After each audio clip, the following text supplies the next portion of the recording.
예, 김대경 선생입니다. 자, 오늘은 고려가요 가운데서 동동이라고 하는 글을 같이 공부를 하게 될 겁니다. 우선 동동은 다른 고려가요에 비해서 문학적인 가치가 뭐냐라고 묻는다면 제일 먼저 떠올릴 것은 월령체 고려가요라는 겁니다. 월령체라고 하는 게 달별로 시상을 전개하는 것을 월령체라고 부르죠. 시에서 시상을 전개하는 다양한 방식을 공부해 본 적이 있을 겁니다. 어떤 글에서는 공간의 이동에 따라 쓰여지는 경우도 있고요. 어떤 경우에는 또 시선의 이동에 따라 쓰여지는 경우도 있고, 또 어떤 경우는 단순하게 시간의 흐름에 따라 쓰여지는 경우도 있어요. 굉장히 다양한 경우가 있는데, 우리가 오늘 보려고 하는 동동이라고 하는 글은 그 시를 전개하는 방식의 기준을 어디에 둔 거냐 하면 달별, 월별로 시상을 진행하는 거예요. 1월달, 2월달, 3월달 이런 식으로 월별로 시상을 진행하는 그런 글들을 월령체라고 부르게 됩니다. 순 우리말로는 달거리 노래라고 부르기도 해요. 이후에 여러분들이 공부를 하시다가 보면 가사 같은 경우에 정하규라는 분이 쓴 농가 월령과 같은 경우에도 월령체 가사고요. 또 그 이후에 민요 가운데도 월령체로 쓰여지는 것들이 한두 개 있습니다. 그러니까 월령체가 동동에서만 쓰여지는 건 아니에요. 추후에 다른 작품에도 월령체라고 하는 시상 전개 방식이 있을 텐데, 얘는 우리 민족이 썼던 지금까지 전해지는 모든 문학 작품 가운데서 월령체로 쓰여지는 최초의 시가가 됩니다. 월령체로 쓰여진 최초의 작품이라는 거예요. 또 같은 말이지만 이 말을 뒤집어서 하게 되면 고려가요 중에서 유일한 월령체라고도 얘기할 수가 있겠죠. 자, 우선 이게 문학적인 의미라고 보시면 되고요. 그럼 단순 계산을 했을 때 월령체가 달별로 시상을 전개하는 거니까 총 12연이 나와야 될 것처럼 보이잖아요. 1월부터 12월달까지니까. 근데 이거는 12연이 아니고요. 13년의 분연체로 되어 있습니다.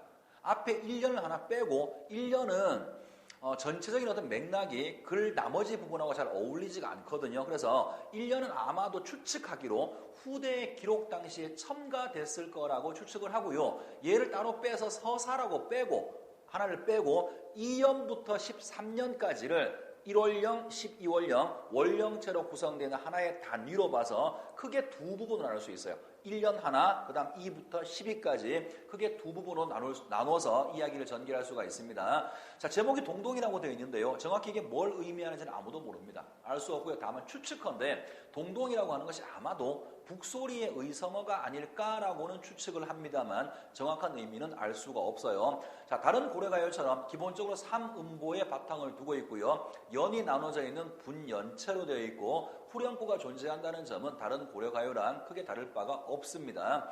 자, 우선 그렇다면 첫 번째 1년부터 설명을 드릴 텐데, 서두에 말씀드린 것처럼 1년의 내용은 전체적인 맥락과 잘 맞지가 않아요. 아마도 잔치를 처음 시작할 때, 궁중 잔치를 할 때 불렀다고 했으니까 잔치를 처음 시작할 때 앞사람한테 혹은 님한테, 임금한테 술잔을 따라 바치면서 뭔가 임금을 축복하고 송축하는 내용이 아마 1년의 내용이 아닐까라고 추측을 하는데요. 한번 읽어보고 따라 말씀을 드리겠습니다. 봅시다.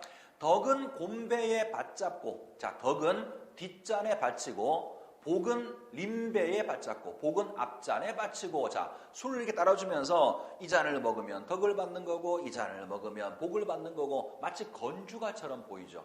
이 잔을, 이 술을 먹는 사람을 축복해 주는 거예요. 내가 주는 이 술을 먹으면 당신은 덕을 받을 거고, 당신은 복을 받을 겁니다. 라고 말하고 있는 게 1년 첫 번째 일행의 내용이고요. 자, 그 다음에 덕이여 복이라고 하는 것을, 자, 덕과 복이라고 하는 것을 그 다음에 뭐라고 되어 있나요? 나사라 오소이다, 받으러 오십시오라고 하는 게 일단 1년의 내용이에요. 자, 이걸 그 다음부터는 이별한 님에 대한 그리움과 슬픔 이런 걸 말하고 있는데, 1년은 되도 않게 내 앞에 있는 님한테 덕과 복을 막 송축하는 거잖아. 그래서 전체적인 내용과 잘 어울리지 않는다라고 얘기하는 겁니다. 그래서 1년은 서사라고 따로 빼게 돼요. 그래서 경우에 따라서는 시험 문제 보다가 보면 동동이라고 출제가 됐는데 1년을 아예 집어넣지도 않고 2년부터 13년까지 넣어두는 경우도 있습니다. 어쨌든 지금 보시는 게 서사라고 하는 파트인 거고요. 글 전체의 내용과는 잘 어울리지가 않고 후렴구 들어있죠. 아의 동동달이라고 하는 후렴구가 반복됩니다만 다른 후렴구랑 똑같이 아무런 의미가 없고요. 당연히 시상 집약할 수가 없고 후대에 첨가된 거라고 리듬감을 부각하기 위해서 후대에 첨가되었다고 알려져 있을 뿐인 겁니다. 자, 지금부터가 진짜 동동이라고 보시면 돼요.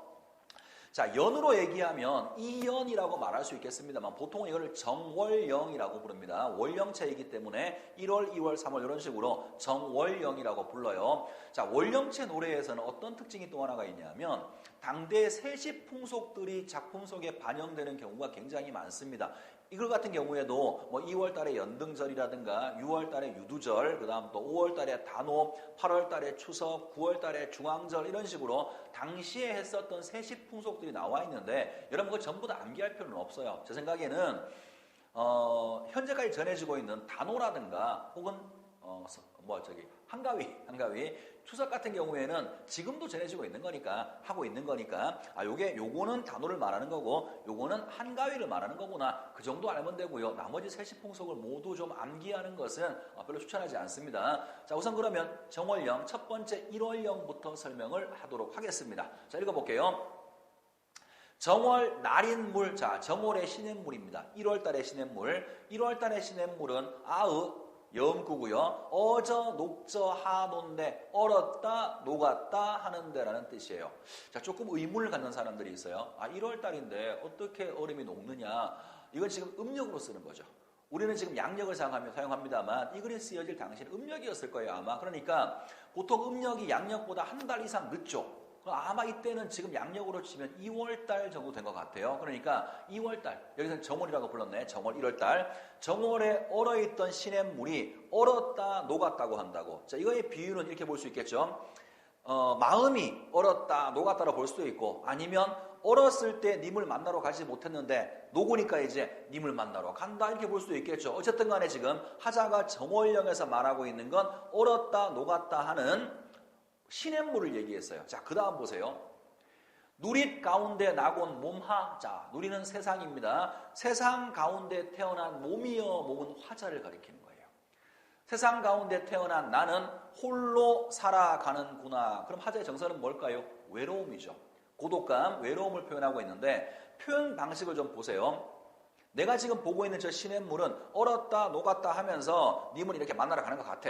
근데 나는 지금 1월달 정월령이 정월달이 되었음에도 불구하고 혼자 외롭게 님과 만나지 못하고 외롭게 살아가고 있어 라고 해석을 한다면 대비의 방식을 통해서 시냇물과 화자의 모습을 대비한 겁니다. 대비의 방식을 통해서 화자의 외로움과 고독감을 부각하고 있다라고 설명할 수가 있을 것 같아요. 일단 1년은 이 부분 기억하시고요. 자, 그 다음에 이월령 갑니다. 이월령은 자, 뭐라고 말하냐면 2월 보름에 높이견 등불 같구나. 2월달이 연등제라고 하는 세시 풍속이 있었다고 하는데 굳이 알 필요 없고요. 자, 이제 어쨌든 간에 높이 켜놓은 등불이 있어. 자, 2월 보름에 높이 켠 등불 같구나. 만인을 비출, 모든 사람을 비출 모습이 있구나. 누가? 님의 모습을 얘기하는 거예요. 우리님, 내가 사랑하는 우리님은 하늘에 높이 떠가지고 저 등불처럼 모든 사람들을 비춰줄 만한 그런 사람이야. 님의 인품에 대한 예찬이라고 볼 수 있죠. 님의 아름다운 내면, 님의 인품을 예찬하는 모습을 2년이나 3년, 2월령에서 말하고 있는 것이고요.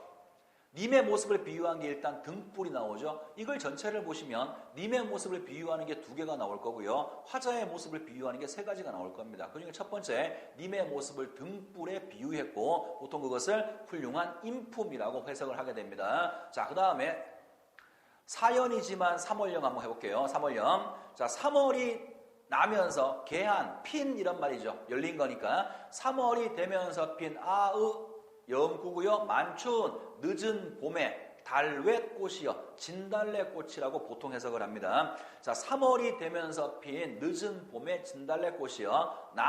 남들이 부러워할 모습을 지니고 나셨구나. 누가? 님이. 그러니까 3년도 마찬가지로 미안합니다. 자꾸 이렇게 헷갈리게 쓰는데 3월령도 마찬가지로 님의 모습을 달의 꽃에 비유하고 있죠. 진달래 꽃에 비유해서 님의 아름다운 외양에 대해서 예찬하고 있는 겁니다. 그러면 지금 봤던 2월령에서는 등불이 나왔고요. 3월령에서는 달의 꽃이 나왔어요. 이 2가지는 모두 다 님의 모습을 비유하고 있는 것이고 하자의 기본적인 태도는 그러한 님의 모습에 대한 예찬적 태도를 보이고 있다. 기억하시면 되고 굳이 이걸 조금 더 세분화시켜 본다 그러면 이월령의 등불은 님의 훌륭한 인품을 비유하는 것이고, 3월령에서 진달래꽃은 님의 아름다운 외양을 비유하는 것이다. 이렇게 이해하셔도 될 것 같습니다. 자, 그 다음에 이제 4월령으로 갑니다. 자, 4월령 하기 전에 정월령을 한번 잠깐 다시 떠올려 보실래요?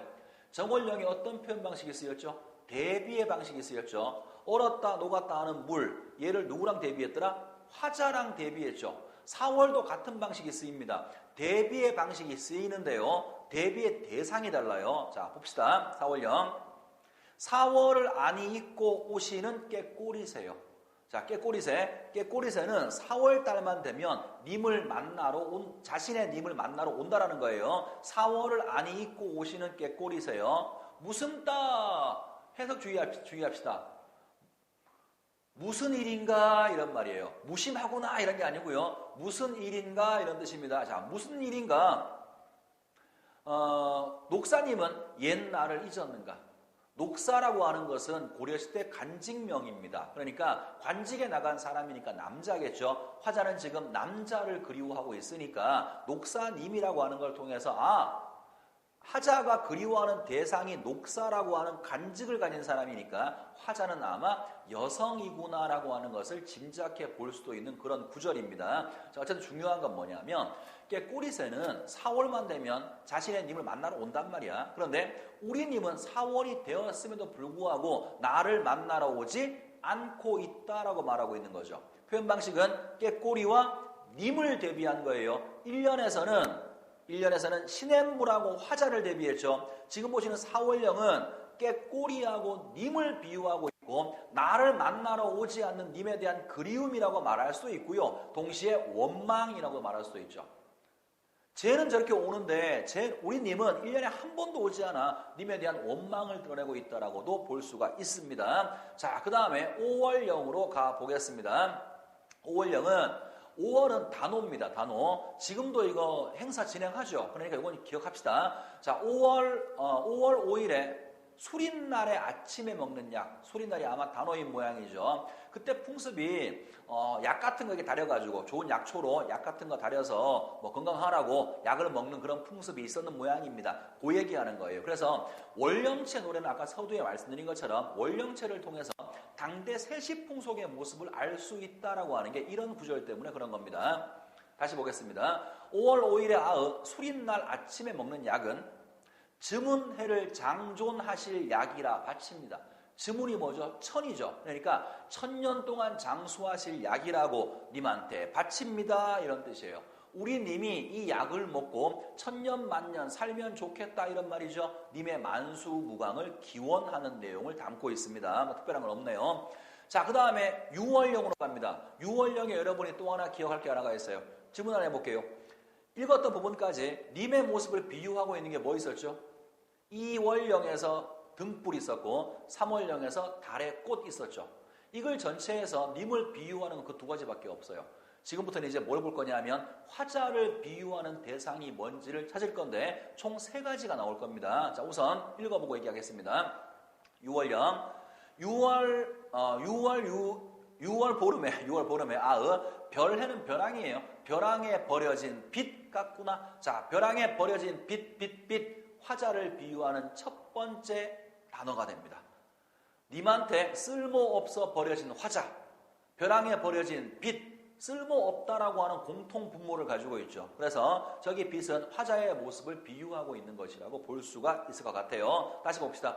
6월 보름에 벼랑에 버려진 빛 같구나. 돌아보실 님을 잠시나마 쫓아갑니다. 그래서 6월령에서는 님한테 버림받은 자신의 처지를 말하고 있고요. 꼭 기억합시다. 자기 스스로의 모습을 버려진 빛이라고 비유를 했습니다. 자, 7월달 갈게요. 7월 보름에 백종배하여 두고, 자, 이거는 뭐냐 하면 7월이니까 음력으로 따지면 거의 8월 한 중순 말 정도 되겠네요. 서서히 과일들이 익기 시작하는 때죠. 그래서 익은 과일들을 모아다 놓고 조상들한테 소원을 비는 그런 세시풍속이 있었던 모양입니다. 그 모습이 7월령의 앞부분에 나와 있는 겁니다. 다시 볼게요. 7월 보름에 백종이 100가지 과일, 많은 과일이라는 뜻입니다. 많은 과일들을 모아두고 님을 한데 녀가 저 님과 한 곳에 살고자 이런 말이죠. 님과 한 곳에 살고자 소원을 빕니다. 그러면 님과 한 곳에 녀가 저 이 부분이 하자의 궁극적인 소망이라고 볼 수 있죠. 다른 사람들은 조상들한테 과일을 차려놓고 다른 소망을 빌어 로또가 되게 해주세요, 페라리를 사게 해주세요, 뭐 하게 해주세요, 그런 소망을 비는데 이 사람은 그런 소망을 비는 게 아니라 님과 한 곳에 살게 해달라라고 소망을 빌고 있다고. 그만큼 님에 대한 간절한 그리움이 있다는 이야기죠. 그래서 7월령에서는 님에 대한 간절한 그리움 얘기하고 있다고 볼 수 있고요. 자, 그 다음에 8월령으로 갑니다. 아까 선생님이 5월령에서 5월 수린날 단오입니다. 기억하자고 했어요. 자, 8월령도 좀 기억하세요. 8월이 한가위입니다. 한가위. 자, 일단 먼저 읽은 다음에 설명을 할게요.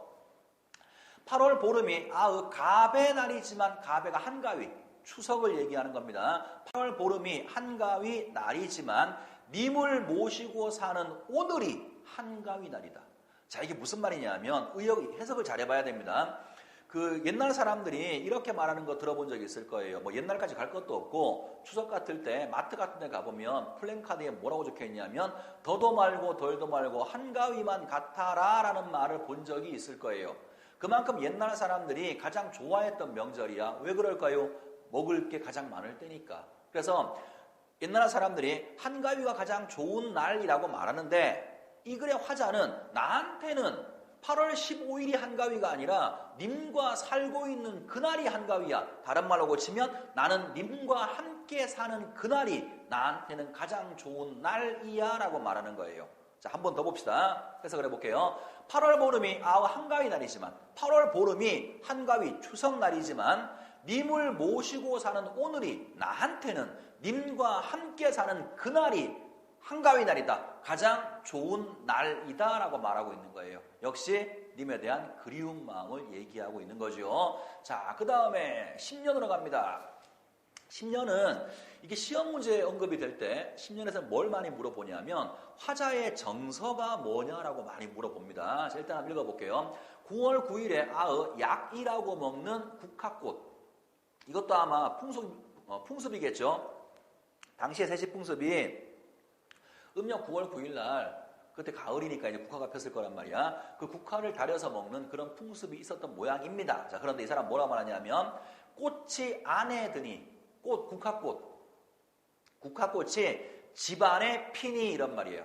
꽃이 집안에 피니 새서 초가집이 조용하구나 이런 말이거든요. 자, 그럼 뭐냐면 이게 옛날에 님과 함께 있을 때는 9월 9일 되면 국화꽃 꺾어놓고 약 다려먹고 굉장히 막 집안이 시끌벅적했어. 지금은 국화꽃이 피었음에도 불구하고 집이 조용하다라는 말은 님이 없이 나 혼자 있다라는 말이죠. 정서가 뭘까요? 외로움이죠. 고독. 그래서 9월령 같은 경우에는 다시 말합니다만 시험 문제에서는 줄쳐놓고 요 부분에서 보여지는 하자의 정서랑 같은 게 뭐냐라고 물어보는 경우가 많은데 외로움 혹은 고독과 관련되어 있는 정서를 고르시면 될 것 같습니다. 자, 이제 10월령으로 가죠. 아까 6월 달에 화자를 비유하는 게 뭐 있었죠? 빛이 있었지. 버려진 빛. 자, 이제 10월령에 한 번 더 나옵니다. 자, 10월 볼게요. 10월에 점이연 바랏다우라. 점이연 바랏은 해석을 해보면 잘게 썬 보리수 나무라고 보통 해석을 해요. 자, 얘를 어디다가 써먹는 거냐면 딱히 쓸 데가 없답니다. 그래서 보리수 나무는 잘게 썰어가지고 밭이나 논 같은데 거름으로 뿌리는 거래요. 다시 말하면 쓸모없는 나무라는 거죠. 누구랑 똑같냐면 버려진 자신의 처지랑 같다고 보는 겁니다. 그래서 지금 봤던 부분에서 점이연 바랏 잘게 썬 보리수나무 화자의 처지를 보여주는 두 번째 시어가 됩니다. 첫 번째는 버려진 빛이 있었고요. 두 번째는 10월령에서 잘게 썬 보리수나무가 자신의 처지를 보여주고 있는 거라고 보시면 될 것 같아요. 자, 마저 봅니다.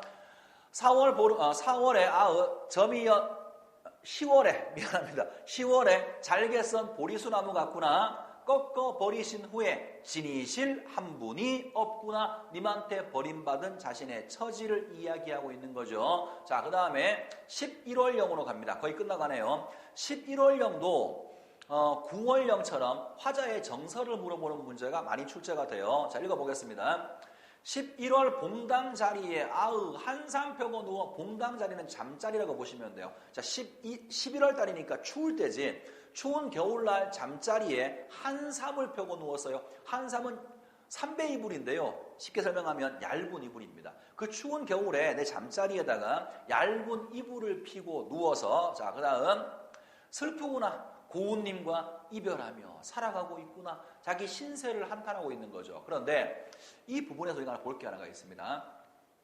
옛날 고전 같은 거 보면 잠자리가 춥다, 잠자리가 차갑다 이런 말을 되게 많이 써요. 특히나 이 시처럼 남녀 간의 사랑을 얘기하고 있는 그런 연모의 시에서 내 잠자리가 차갑다 이런 얘기는 뭘 표현하기 위한 거냐면 내 곁에 님이 없이 나 혼자 있다를 표현하는 것이기 때문에 여기서 보이는 화자의 정서도 외로움이라고 말할 수 있어요. 고독과 외로움입니다. 그래서 그 구월령에서 봤던 그 정서랑 같다라고 볼 수 있어요. 구월령은 꽃이 피었는데 그 꽃을 가지고 함께 약을 다려 먹을 님이 없어 나 혼자야. 그걸 통해 외로움을 표현하고 있는 거고, 지금 보는 11월령은 잠자리가 되게 차가워 나밖에 없어. 이걸 통해서 외로움을 표현하고 있는 겁니다. 자, 이제 마지막 13년 12월령이 남았어요. 자, 12월령의 마지막으로 화자의 처지를 비유하는 시어가 하나가 나올 텐데 요건 아까 봤던 거랑은 조금 의미는 다를 겁니다. 일단 읽은 다음에 설명을 드릴게요. 12월 분디나무로 깎은 분기나무겠지. 분지나무. 두음 법칙이 적용 안 됐으니까요. 자, 12월 달에 분지나무, 나무의 종류일 겁니다. 분지나무로 깎은, 자, 12월에 분지나무로 깎은 나살 반 위에 저다오라. 자, 진상할 상 위에 젓가락 같다라고 표현한 거예요. 누가? 화자가 자기 스스로의 모습을 이제 세 번째 비유했어요. 젓가락에 비유했습니다. 첫 번째와 두 번째는 쓸모없는 모습 때문에 비유한 거고요. 지금 보시는 세 번째는 쓸모없음이 아니에요. 자, 뭐 때문에 이렇게 비유했는지 잘 보셔야 됩니다. 일단은 자신을 젓가락에 비유했고, 자, 그 다음 보겠습니다. 님이 앞에 들어, 자, 님이 상 앞에 앉아서 내가 가지런히 놓았더니, 젓가락, 나 자신을 님 앞에 가지런히 놓았더니 손님이 가져다 물었습니다 라고 얘기했어요. 이게 무슨 뜻이냐면 의역을 해야 돼요. 자, 내가 젓가락이야. 님 앞에 가지런히 놨어. 이 말은 님한테 시집가고 싶었어. 님과 결혼하고 싶었는데 손님이 이 젓가락 나를 가져갔어. 이 말은 다른 남자한테 시집가게 되었어. 이 말이라고 볼 수도 있겠죠. 그래서 님과 헤어져 살고 있는 자신의 처지에 대해서 얘기하고 있는 게 마지막 12월령의 내용이라고 보시면 돼요. 자, 글이 다 쭉 읽고 났더니 전체적으로 어떤 그 사랑에 관한 이야기, 님에 대한 그리움을 얘기하고 있는 거 알겠어요. 그런데 부분적으로 본다 그러면 1년, 2년, 3년, 4년 전부 다 각각 긴밀하게 연결되지는 않죠. 각각 독립된 얘기라고 봐도 상관이 없어요. 그래서 병렬적 구성을 취하고 있는 거고, 이러한 병렬적 구성은 구비문학에서 일반적으로 보여지는 특징이니까 이것도 지금 보시다시피 조직적으로 인과적으로 잘 짜여져 있는 그런 글이 아니라 전체는 분명히 이런 글인 거 알겠는데 부분적으로는 병렬적으로 구성되어 있다. 이것도 하나 알아두시면 좋을 것 같고요. 몇 가지 암기할 게 좀 있죠, 그죠? 님을 비유하는 말이라든가, 화자를 비유하는 말이라든가, 아니면 세시풍속 가운데 단어, 추석 이런 것들, 표현 방식이 뭐가 쓰였는가, 아주 몇 가지는 공부를 해두시면 아예 시험에 나왔을 때 공부하기 편할 것 같으니까 필요한 것들은 좀 암기를 하시고 따라오시는 것도 좋지 않을까 싶어요. 자, 이제 핵심 정리 한번 해보고요. 오늘 수업을 마무리 짓겠습니다.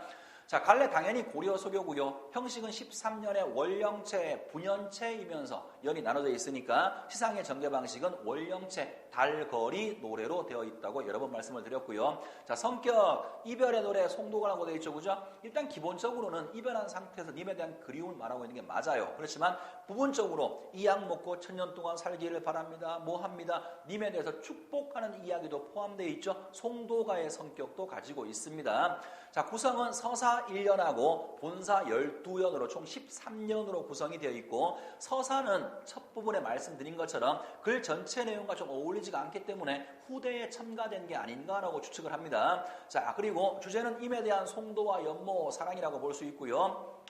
의의 고려 소교 중에서 유일한 우리 문학사 최초의 원령체 달거리 노래라는 겁니다. 이렇게 해서 어려워 보이지만 막상 공부해보면 별로 어렵지 않은 동동 설명을 끝냈습니다. 잘 복습하셔서 머릿속에 차곡차곡 잘 넣어두면 좋겠습니다. 자, 수고 많았습니다.